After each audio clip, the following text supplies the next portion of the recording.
श्री गुरुदेव के चरणों में सत सत प्रणाम। गुरुदेव, एक प्रश्न है कि जैसे हम आज एक संत से मिल कर के आए, वो अस्वस्थ हैं, तो ऐसी अवस्था में गुरुदेव कौन सा ऐसा उपदेश है या कौन सा ऐसा ज्ञान है कि जो व्यक्ति सुन ले और उसका गुरुदेव कल्याण हो जाए? जीवन में उसने क्या किया क्या नहीं किया है तो अलग की बात है गुरुदेव, वो अंतिम अवस्था में कौन सा साधन भी उससे नहीं हो सकता गुरुदेव? अंतिम अवस्था में कोई साधन तो नहीं कर सकता, लेकिन गुरुदेव ऐसा क्या चीज उसको सुना दिया जाए जिससे उसका कल्याण हो जाए गुरुदेव? प्रश्न जो है हमारा अपना होना चाहिए और अपने लिए। काहे? संसार जिसने बनाया है वो खुद सबकी संभाल करता है। जिसने सबको जन्म दिया है तो उसका जीवन और उसके कर्मों का फल उसके साथ क्या होगा, कैसे होगा, ये सब चिंता भगवान जानता होगा। हम कौन है दुनिया की चिंता करने वाले? अब प्रश्न हमने इसलिए कहा कि तुम्हारे प्रश्न में तुम्हारी ही बात छुपी है। और ये दया जो है व्यक्ति पर दया नहीं, अपने पे पश्चाताप करना चाहिए कि हमारे अंदर कितना बड़ा अज्ञान है कि हम दूसरे को आज देखें बीमार रुग्ण अंतिम अवस्था में, तो हमारे अंदर ये भाव आया कि अरे इनका कैसे कल्याण। तुम कहा जानो उनका कल्याण है कि नहीं, लेकिन क्या तुम्हारी अवस्था नहीं है? हमको इसी बात में जो है जब पूछ रहे तो यही वही बात पे हमें जो है ये हुआ कि देखो कितना बड़ा अज्ञान है कि हम दूसरे पर दया करते हैं और अपना पता नहीं है। ऐसा कि नहीं है? ये भले खराब लगे सुनने में, चोट लग सकती है अहंकार पर, लग रही होगी। अहंकार पर भले चोट लगे, लेकिन क्या ये सही बात नहीं कि हम अपने कल्याण ना कर सके तो दूसरे के बारे में कैसे पूछ सकते हैं? और क्या हम मरणासन्न नहीं है? क्या हमें पता है हमारी मृत्यु कब होगी? बस इतनी सी बात है कि हम स्वस्थ हैं तो अनुमान करते हैं कि हम युवा हैं, अभी हमारी बड़ी आयु है, वो बेचारे बूढ़े हैं। अब उनके प्रति बेचारे का भाव आ गया और अपने प्रति ये आ गया कि हम न मरब, अभी बहुत समय है। ये बहुत बड़ा भ्रम है, ये बहुत बड़ी भ्रांति है भैया कि नहीं? भाई हमको क्या मालूम कल क्या होगा, परसों क्या होगा, है बात कि नहीं? हम ये कहना चाहते हैं और इसीलिए हमने सोचा प्रश्न करो तुम कि ये बात तुम अपने पे लागू करो। ये बात तुम अपने पे लागू करो। जैसे जो भागवत कथा है वो कथा तो है ही है, लेकिन वह एक आम जीव की भी कथा है। सर्प काल भी कहा जाता है। तो काल जो है वो सर्प का प्रतीक है और 7 ही दिन होते हैं, तो 7 ही दिनों के चक्र में हम सबको मरना है। और यह जीवन हमने जानबूझकर ग्रहण नहीं किया है, इसलिए परीक्षा माने दूसरे की इच्छा। तो हम परीक्षा में बैठे हैं इस समय, यानी हम भी परीक्षित हैं। तो हम परीक्षित हैं और 7 ही दिनों में हमारी मृत्यु होगी। हमको काल निगल जाएगा, काल रूपी अजगर हमको निगल जाएगा और निरंतर निगल रहा है। तो क्या हम मरणासन्न नहीं है? मृत्यु के आसन पर हम नहीं है का? तो फिर दूसरे पर कैसे हम बेचारा उसे कहें या दया करें? तो हमें अपने पश्चाताप करना चाहिए कि हम उन्हें कहने वाले, अरे उनको देख के हमें डर जाना चाहिए कि यही तो हमारे साथ कल होने वाला है। डर जाना चाहिए, भयभीत हो जाना चाहिए, आश्चर्य करना चाहिए कि हम कितने मूर्खता हमको है, कितना बड़ा अज्ञान है कि हम अपनी मृत्यु की ओर देख ही नहीं रहे। हम अपना कल्याण देख ही नहीं रहे।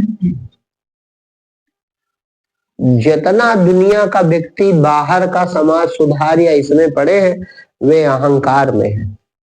हाँ, पूर्ण जो महात्मा है उससे जाके बात करो तो वो कहेगा कि कौन है जिसका सुधार करना है और तुम्हारे अलावा और कौन है जिसका कल्याण करना है। केवल तुम अपना कल्याण करके देखो तो कुछ बचेगा नहीं। मैं मिटा जगत मिट जाएगा। मैं मिटे बस देखो छुट्टी मिल जाए, यही अहंकार मिटते ही छुट्टी मिल जाए, सब पता चल जाए कि कहीं कुछ नहीं है। सब समस्या की जड़ अहंकार है। अहंकार ही ज्ञानी बने अज्ञानी बने, धर्मात्मा बने अधर्मी बने, नास्तिक बने आस्तिक बने, पापी बने पुण्यात्मा बने, कर्ता बना रहे और अहंकार डूब जाए बस तुम खत्म, परमात्मा बचे। जो पार पाना चाहता है, जो कल्याण करना चाहता है, जो जानना चाहता है वो कौन है? वो तुम हो। तो तुम ऐसा क्यों चाहते हो? तुम किस लोक से आए हो? तुम्हारी कौन सी स्वतंत्र सत्ता है? यही सच्चा जो पूछा प्रश्न आपका, तो यही उपदेश है कि जो चाहता है कि हमारा कल्याण हो वो स्वयं से पूछे कि मैं कौन हूं। इस शरीर में मैं करने वाली चेतना मैं कौन हूं? मैं शरीर नहीं हूं ऐसा मैं अनुभव करता हूं। मृत्यु सिद्ध करती है, स्वप्न सिद्ध करता है, सुसुप्ति सिद्ध करती है, मूर्छा सिद्ध कर देती है, बेहोशी सिद्ध कर देती है। क्यों? क्योंकि हम होते हैं, शरीर नहीं होता है ना। तो शरीर नहीं हूं तो अंदर चैतन्यता है। वह चैतन्यता मैं कौन हूं? कहां से आया हूं? मेरी चैतन्यता किसकी है? अरे वही परमात्मा की शक्ति है। वही परमात्मा की शक्ति है जिससे हम जीवित हैं, जिससे मैं उठ रहा है, जिससे वाणी उठ रही है, जिसकी उपस्थिति से इंद्रियां सब काम कर रही हैं। झूठी इंद्रियां और झूठे दृश्य सत्य मैं से सिद्ध होते हैं। यहां तुम्हें दोनों चीजें सत्य लगते हैं, लेकिन स्वप्न में चूंकि उससे जाग गए तो तुम्हें मालूम है कि आंख भी झूठी थी और दृश्य भी झूठे थे, लेकिन तुम्हारी वजह सब सत्य हो रहे थे। और तुम अपनी सत्यता देख लो, तुम अपना अस्तित्व देख लो, बस परमात्मा हो जाओगे। अजर अमर पद मिल जाएगा। जिसकी खोज है वो मिल जाएगा, चाहे वो मरणासन्न हो और चाहे जवान हो, दोनों को उपदेश एक है, क्योंकि सब मरणासन्न, सभी मरणासन्न है। उनसे पहले हम खुद मरणासन्न नहीं है। हाँ, उनको बाहर से कोई कह तो रहा है और हम तो धोखे में हैं। तो हमको अपनी केवल पहचान कर लेनी है। मैं हूं इसमें आपको कोई संशय है?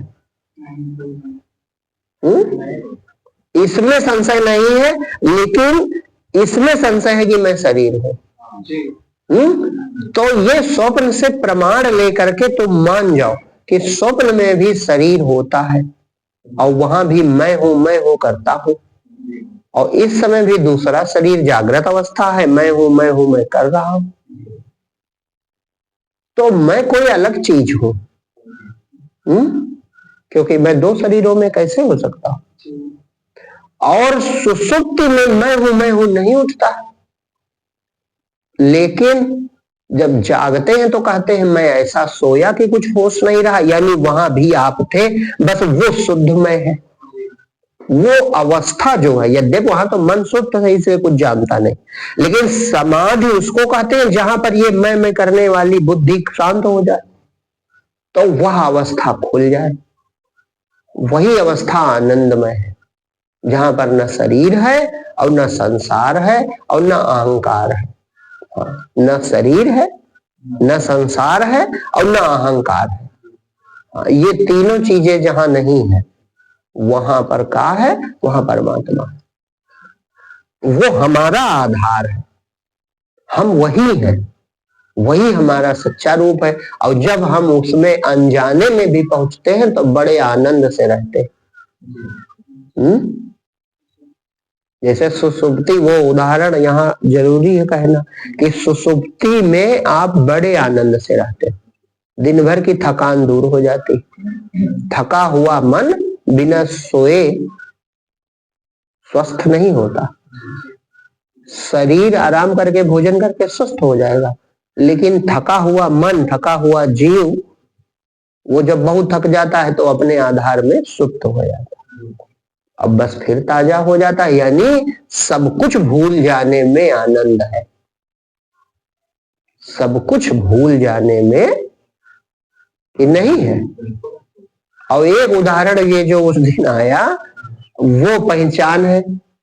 जैसे बहुत थका हुआ आदमी बहुत गहरी नींद में सो जाए, हम बहुत थके हों 2-3 दिनों के, शादी ब्याह में बहुत व्यस्त रहे और फिर खूब गहरी नींद में सो जाए, और सोए ही हो कि थोड़ी देर में कोई हमें जगा देता है, तो कितना कष्ट होता है। ये कष्ट कहां से आ गया? अरे सब छोड़ के तुम सोए, शरीर तक का होश नहीं, और इधर सब प्राप्त होने जा रहा है तो तुम एकदम से गुस्सा जैसा आ जाता है, नाराजी, अरे इतनी सुंदर नींद लगी थी, तुमने जगा दिया, अभी तो कच्ची नींद थी। तो ये क्या है? इसका मतलब जहां कुछ नहीं रहता वहां आनंद होता है। वही आनंद था सुसुप्ति में, तो तुम छोड़ना नहीं चाहते, इसीलिए थोड़ी देर आदमी झुलझुला जाता, एकदम से झुलझुलाहट नहीं होती कि अरे इतनी बढ़िया नींद पड़ी थी, तुमने जगा दिया। इसका मतलब जहां पर शरीर का भी होश नहीं, मेरेपन का भी होश नहीं, कहते इतनी गहरी नींद कोई होश नहीं रहा, लेकिन उसकी तुम्हें कामना है। गहरी नींद की इच्छा सभी करते हैं। और मैं इसका 2-3 उदाहरण दिया करता हूं कि जैसे 3 संसार के आकर्षण कहे जाते, कंचन, कामिनी और कीर्ति। तो चाहे तुम रुपए के ढेर पे बैठे हो और गिन रहे हो, रुपये गिन रहे हो लगातार, लेकिन कब तक गिनोगे? जब थक जाएंगी इंद्रियां तो कहोगे भैया अभी समय ताला बंद करो, और अब हम जा रहे हैं सोने, जब फिर देखें कल गिनेंगे या फिर परसों देखा जाएगा, बहुत थक गए हैं। इसका मतलब जो वो आराम की, विश्राम की दशा है, बिना श्रम की, विश्राम माने बिना श्रम, वो शरीर रहित होती है, इंद्रिय रहित होती, ना शरीर का होश, ना इंद्रियों का होश, ना अपना मन, ना, सब सो जाता है, सुप्त हो जाता है। तो उसकी तुम्हें जरूरत थी। दूसरा कामिनी माने भोग, उसमें भी तुम्हें सुप्त में जाना पड़ेगा थक जाने के बाद। और तीसरा नाम कीर्ति। अब पूरा देश एक तरफ से तुम्हें जय जयकार करे, माला पहनावे, तो सोबे नहीं करोगे। अगर 20 घंटा बीत गए तो उब जाओगे, कहोगे भैया अब का माला कल पहनाना, अब हम सोएंगे। माने वो जो सोना यानी सुसुप्ति यानी विश्राम है। क्या है विश्राम से तात्पर्य? वहां शरीर तक का होश नहीं रहता, लेकिन इसकी कामना हर जीवात्मा करती है।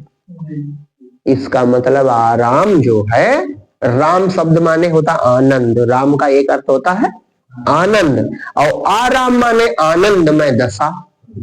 तो आनंदमय दशा तब है जब यह मैं भाव अपने आधार में शांत रहता है। अब यह युक्ति, पहले तो इस बात पे विश्वास कर लो और फिर युक्ति पूर्वक अपने मैं में तुम शांत रहना सीख जाओ। बस शांत का कोई विचार न किया करो, इतनी पुष्टि मिलेगी, इतना सुख मिलेगा, ऐसा आनंद। और फिर जब अपना रूप वो प्रकट नहीं होता, वो प्रकट ही है। वो ऐसे समझो जैसे स्वप्न से जाग गए, तो ये जागृत अवस्था मिल जाती है, तो ये पहले से होती है ना, ये शरीर और घर और कमरा पहले से होता है। इसी तरह पहले से वो जो मैं हूं करता है, वो है पहले से। जब तुम इस स्वप्न से छुट्टी पाते हो, जो वो श्लोक अभी कह रहे थे, या निशा तस्याम जागृति संयम, तो उसमें जब जाग जाता है तो बस वो प्राप्त हो जाता, क्योंकि है पहले से। तो वो अपना समुज्वल रूप, अद्भुत सच्चिदानंद वही है, तो निहाल हो जाता है जीव। और सबसे बड़ी बात, जो आपके प्रश्न का उत्तर भी है, मृत्यु का भय मिट जाएगा। उसे बोध हो जाएगा कि केवल शरीर छूट रहा है और मेरी मृत्यु कहां, मैं तो हूं ही नहीं, अहंकार है नहीं, अहंकार रहित परमात्मा हो गया। जैसे घड़े का प्रतिबिंब। अब प्रतिबिंब को देख के तो मृत्यु निश्चित है, क्योंकि घड़ा फूटेगा तो प्रतिबिंब मिट जाएगा। लेकिन जैसे उसे होश आया, अरे हम तो किरण है, और किरण तब किरण जानी जब आधार, किरण तो सूरज से जुड़ी है, तो अरे हम तो सूरज है। ये दोनों घटनाएं एक के साथ हो जाएंगी क्षण भर में। तो जब वो सूरज हो गया तो जगत में प्रकाशित है कि मृत्यु होगी, और प्रतिबिंब तो मिटेगा ही, आज नहीं तो कल। तब प्रतिबिंब के मिटने से कोई दुख नहीं होगा, तब जब तुम अपने को सूर्य जान जाओ। अभी तुम सूर्य का प्रतिबिंब हो। ये जीव जो है ये भगवान की छाया कहा जाता है। यह जीव तुम्हारा ही प्रकाश प्रतिबिंब अनूठी छाया है, छाया की तरह भी नहीं है, अद्भुत है ये भगवान का खेल। जैसे कहीं आग हो उसमें चिंगारी निकल रही हो, इसी तरह उस आत्मा में स्फुरण उठता है, बस अब शरीर देखता है। ये वर्णन नहीं, केवल कहा जाता है। उठकर भी कुछ नहीं उठता, जब उसके बगैर अलग जगह हो तब तो उठे। जैसे आकाश के बाहर कुछ उठ सकता है, तो परमात्मा बाहर कैसे उठ सकता है? जिसके हृदय में अनंत आकाश है उसके बाहर कोई कुछ चीज कैसे हो सकती है? तो ये अज्ञान में अभी हम बुद्धि से ये सब न जानो, क्योंकि बुद्धि का विषय ही नहीं है परमात्मा। मन इंद्री जाए न जान सके नहीं बुद्धि जित, तो बुद्धि फिर काहे के लिए? बुद्धि नेत के लिए, ये नहीं है के लिए।